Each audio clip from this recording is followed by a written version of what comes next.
रूप से नहीं जान पाते, फिर मैं मूर्ख आपकी माया से मोहित होने के कारण कैसे जान सकता हूँ।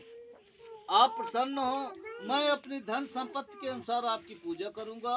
मैं आपकी शरण में आया हूँ। मेरी जो नौका में स्थिर पुराना धन था, उसकी तथा मेरी रक्षा करें। उस वणिक की भक्ति युक्त वाणी सुनकर भगवान जनार्दन संतुष्ट हो गए। भगवान हर से आविष्ट वर प्रदान करके वहीं अंतर ध्यान हो गए।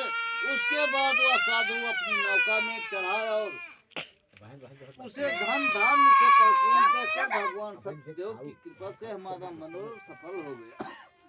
ऐसा कहकर स्वजनों के साथ अपने भगवान की विधिवत पूजा की।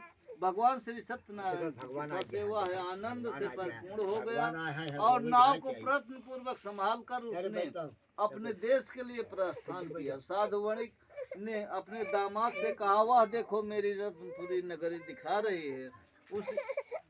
उसके बाद उसने अपने धन के रक्षक दूत को अपने आगमन का समाचार देने के लिए नगरी में भेज दिया।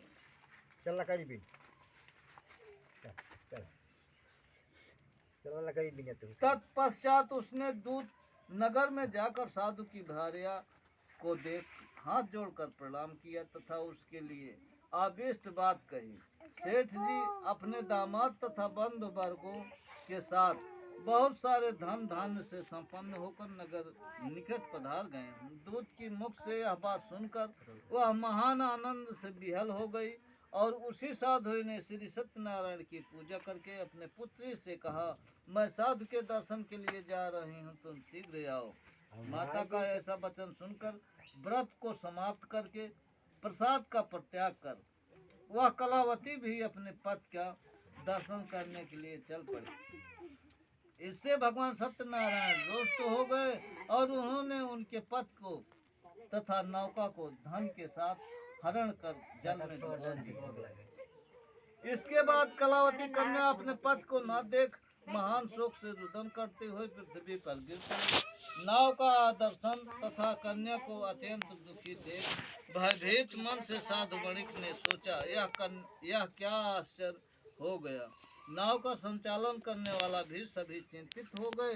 तदंतर वह लीलावती भी कन्या को देखकर विहल हो गई और अत्यंत दुख से विलाप करती हुई अपने पद से इस प्रकार बोली, अभी अभी नौका के साथ वह दामाद कैसे अलक्षित हो गया। न जाने किस देवता का की उपेक्षा से वह नौका हरण कर ली गई, अथवा श्री सत्यनारायण का महात्म कौन जान सकता है।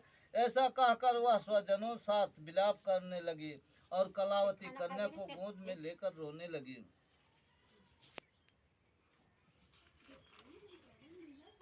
काका सुनत है याद लेकिन न रहे। कलावती कन्या भी अपने पति के नष्ट हो जाने पर दुखी हो गई और पति की पादुका लेकर उसका